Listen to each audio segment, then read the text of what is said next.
सनातन पर आपत्तिजनक बयानों का सिलसिला थमने का नाम नहीं ले रहा है।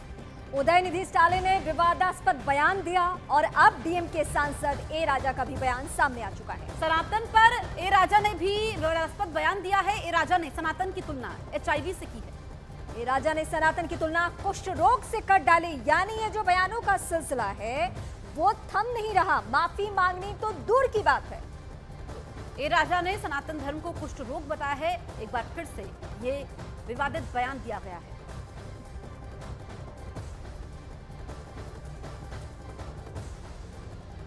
वहीं केंद्रीय मंत्री ज्योतिरादित्य सिंधिया ने INDIA गठबंधन पर सनातन धर्म का अपमान करने का आरोप लगाया है। उन्होंने कहा कि देश को विनाश के पथ पर ले जाना, सनातन धर्म को नष्ट करना, तुष्टीकरण और भ्रष्टाचार व्यापक करना ही INDIA गठबंधन का असली चेहरा है। और जितनी भी हम निंदा करें वो कम होगा।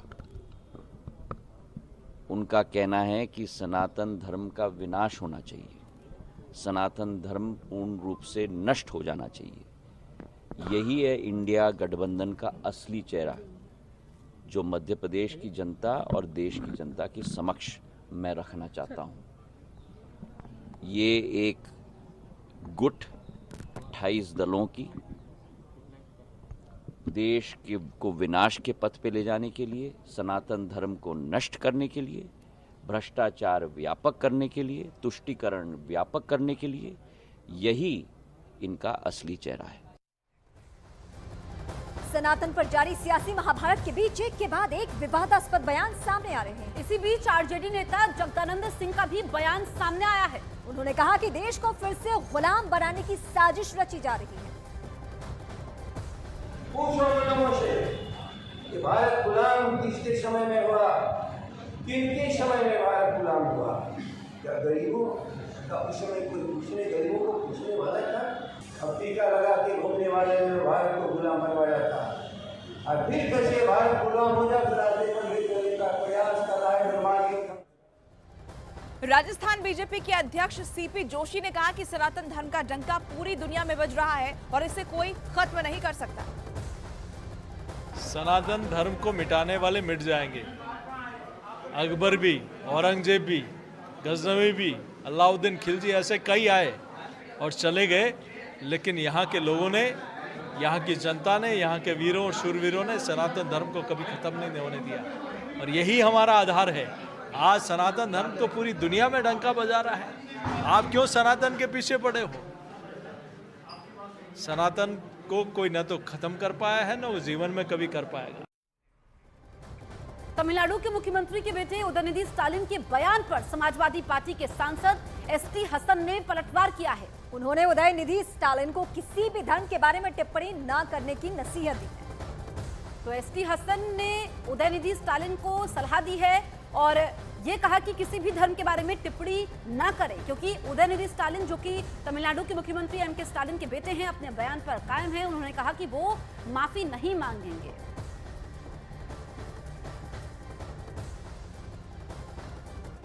सनातन धर्म में करोड़ों लोगों की आस्थाएं हैं, लोगों की जीवन पद्धति है। हम समझते हैं कि किसी भी धर्म के बारे में टिप्पणी नहीं करनी चाहिए, लोगों की दिल आज़ारी नहीं होनी चाहिए। अपने अपने धर्मों को सब लोग पालन करते हैं और सारे धर्मों ने इंसानियत का सबक सिखाया है।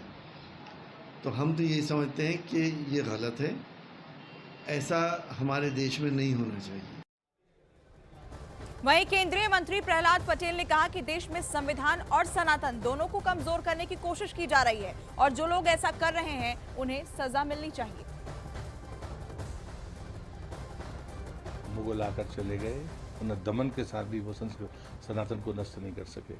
अंग्रेज मानते थे, मैकाले की रिपोर्ट इस बात का गवाह है कि हमारी सांस्कृतिक विरासतें जब तक कम नहीं तोड़ेंगे नहीं, तब तक उनको गुलाम बनाकर नहीं रखा जा सकता। वो भी चले गए। और आज जो लोग बोल रहे हैं, मैं उनसे कहता हूं कि मैं इस पर चर्चा करना नहीं चाहता। वो संवैधानिक पदों पर बैठे हुए लोग हैं, वो तमिलनाडु सरकार के मंत्री हैं, उनके पिता चीफ मिनिस्टर हैं। क्या भारत के संविधान में किसी भी पूजा पद्धति को नष्ट करने का अधिकार किसी ने दिया है? और इसलिए मुझे लगता है कि वो संविधान को चुनौती देने की गलती कर रहे हैं, अपराध कर रहे हैं। ऐसे लोगों को सजा भी मिलनी चाहिए और इन्हें सबक भी मिलना चाहिए। बीजेपी सांसद ब्रजभूषण शरण सिंह ने उदयनिधि स्टालिन के बयान की कड़ी निंदा की है। उन्होंने कहा कि हिंदू धर्म का अपमान करना कुछ लोगों का फैशन बन चुका है और बहुत दिनों से, और इंडिया शब्द की उत्पत्ति अंग्रेजों के आने के बाद हुई है। इस देश का नाम भारत था, भारत रहेगा, हमेशा रहा है।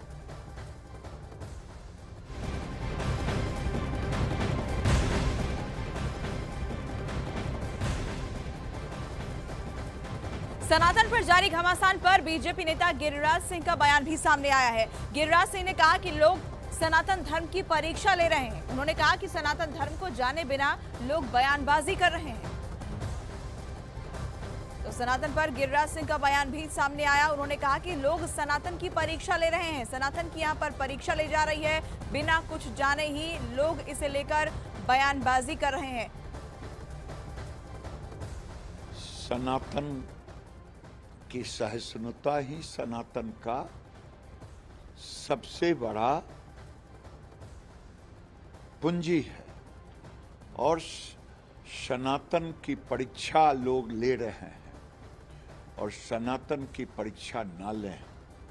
सनातन धर्म को जाने बगैर सनातन में राम भी पैदा हुए, परशुराम भी पैदा हुए। हमारे जितने देवी देवता हैं सबके हाथों में कोई न कोई अस्त्र शस्त्र है। सनातन पर दिए गए विवादित बयान के बाद उदयनिधि स्टालिन के खिलाफ संतों में आक्रोश है। अयोध्या छावनी की तपस्वी जगत गुरु रामचंद्र परमहंस दास ने उदयनिधि स्टालिन के बयान पर कड़ी प्रतिक्रिया दी है।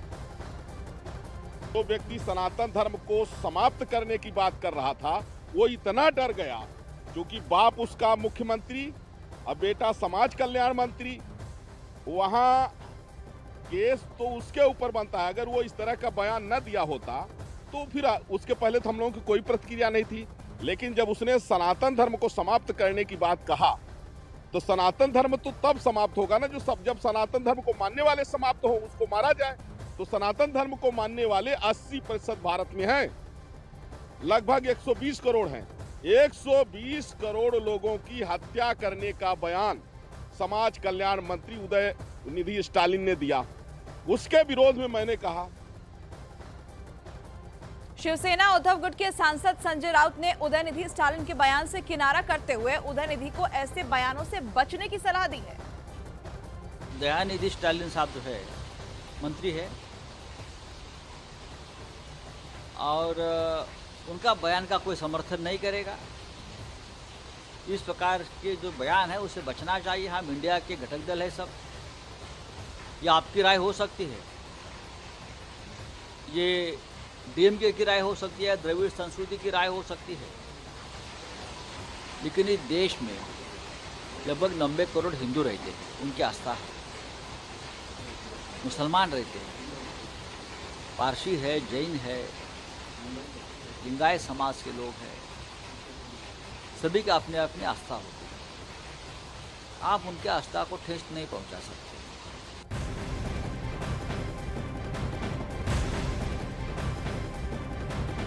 ए राजा के खिलाफ सुप्रीम कोर्ट के वकील ने दिल्ली पुलिस में शिकायत भी दर्ज करा दी है। वकील ए राजा पर सनातन धर्म का अपमान करने का आरोप लगाया गया है। तो यहाँ पर ए राजा के खिलाफ शिकायत दर्ज करवाई गई है। दिल्ली पुलिस से ये शिकायत की गई है और यहाँ पर ए राजा पर आरोप है कि सनातन धर्म का अपमान किया है इन्होंने।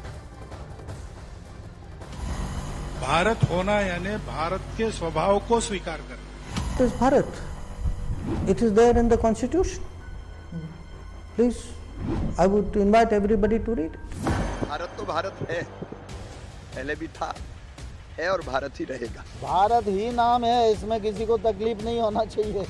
प्रेसिडेंट ऑफ भारत जो लिखा है ये बहुत सही है। चिढ़ क्या है, दिक्कत क्या है, क्यों जलन हो रही है?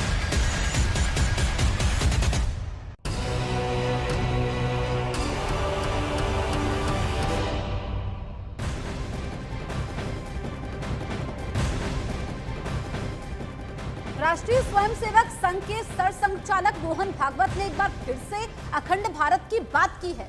उन्होंने कहा कि जो देश भारत से अलग हो चुके, उन्हें लगता है कि उनसे गलती हो गई है और अलग हुए देश फिर भारत से जुड़ना चाहते हैं। तो मोहन भागवत ने अखंड भारत पर बयान दिया है। उन्होंने एक बार फिर से अखंड भारत की बात की है। उन्होंने कहा कि जो देश भारत से अलग हो गए हैं, उन्हें लगता है कि उनसे गलती हुई है और अलग हुए देश फिर से भारत से जुड़ना चाहते हैं।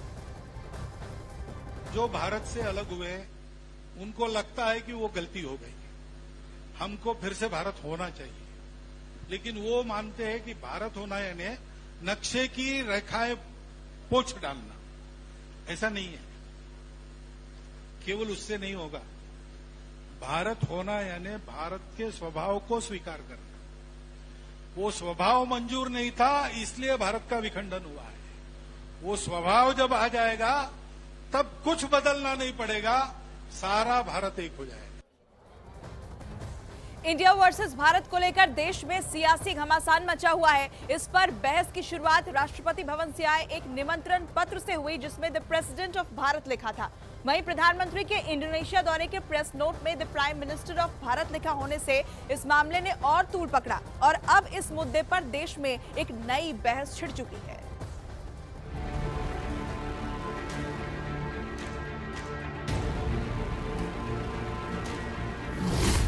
एक देश एक नाम पर मचा घमासान।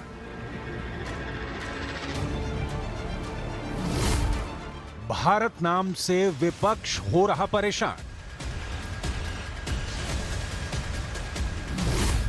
इंडिया की जगह भारत लिखने पर उठाए सवाल। एक तरफ देश में G20 का मंच सजा है, वहीं देश के नाम को लेकर इन दिनों सियासी घमासान मचा हुआ है।